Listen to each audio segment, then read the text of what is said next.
தினமலர் ஆன்மீகம் நேயர்களுக்கு அனைவருக்கும் வணக்கம். அதாவது ஒரு மிகப்பெரிய கேள்வி, இது நிறைய பேத்துக்கு வரமாக அமைய போகிற கேள்வி. முதல்ல பிரசனம்ங்கிறது ஜோதிடத்தின் ஒரு பகுதி.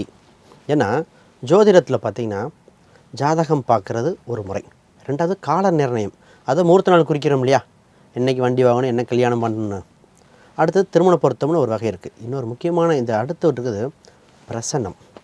சார் என்கிட்ட ஜாதகம் இல்லை, என்ன பண்ணுறது? ஜாதகம் இல்லாததுக்கு வரமாக அமைகிறது இந்த பிரசன்னங்கள். அப்போ பிறந்த நேரத்தை வைத்து பார்ப்பது, அதாவது நம்ம பிறந்த நேரத்தை பார்க்குறது ஜாதகம்.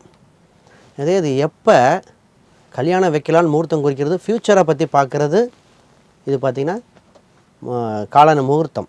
ஆனால் இன்றைய நேரத்தில் எனக்கு எப்படி கேள்வி பிறக்கும் பொழுது பதில் பிறப்பது பிரசனங்க.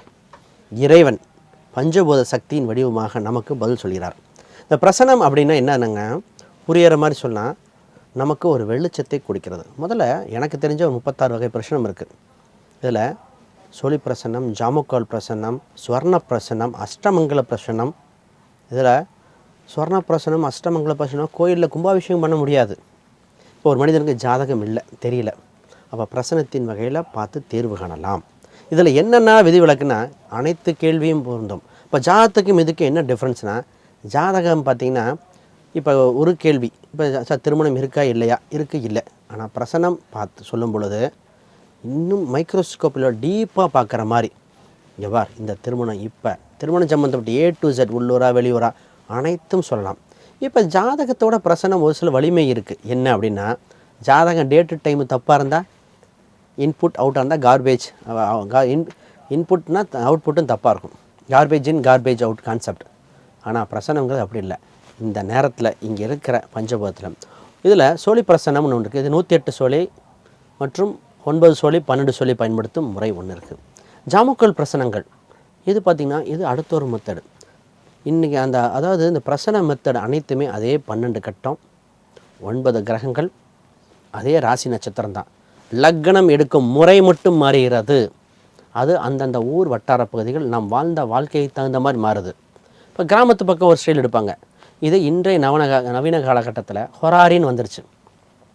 ஹொராரி மெத்தடில் எடுக்கிறேன், என்ன சொல்லுங்கள், 1லேருந்து 249 ஒன்று என்ன சொல்லுங்கள் அப்படின்னு எடுக்கிறாங்க. சரி, இதில் என்னென்னா, சார் குலதெய்வம் சம்மந்தப்பட்ட விஷயத்தை கண்டுபிடிக்கலாம், தொலைந்து போன ஒரு விஷயத்தை கண்டுபிடிக்க வாய்ப்பு உண்டு.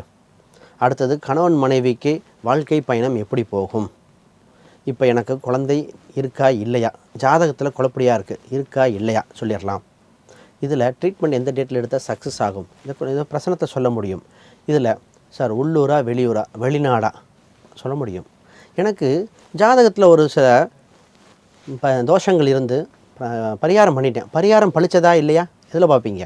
ஜாதகம் கட்ட அதே தானே இருக்க போகுது, பரிகாரம் பழித்ததா இல்லையா. சார் கர்ம வினை கண்ணாடி மாதிரி காட்டுறது இந்த பிரசனங்க. அப்போ நமக்கு தெரிந்து தெரியாமல் இருக்கின்ற பிரச்சனைக்கு தீர்வு காண பிரசனங்கள் நமக்கு மிகப்பெரிய உதவியாக இருக்கிறது.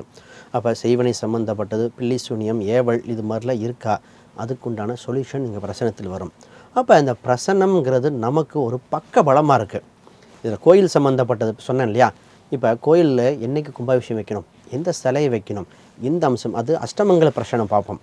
கோயிலுக்கு பிரசனம் போட்டு பார்க்கும்போதே எங்களுக்கு தெரியும், சார் இந்த கோயிலில் இவ்வளோ வருமானம் வருது, இவ்வளோ செலவினங்களாகுது, தெய்வங்கள் இப்படி இருக்கணும், இந்த தெய்வத்தில் பிரச்சனை, ஒரு பின்னம் இருக்குது, சிலையில் பின்னம் இருக்குது, கோயில் கும்பாபிஷேகம் வைக்கலாமா வேண்டாமா, எதனால் தோஷம் இருக்குது, ஏன் மக்கள் கூட்டம் வரல, இது வரைக்கும் பார்க்கலாம். நீர்நிலை மிஸ்டேக் இருக்கா, கணக்கு வழக்குகள் மிஸ்டேக் இருக்கா, இத்தனையும் பிரசனத்தில் சொல்ல முடியும். அதுதான் அஷ்டமங்கல பிரசனம்.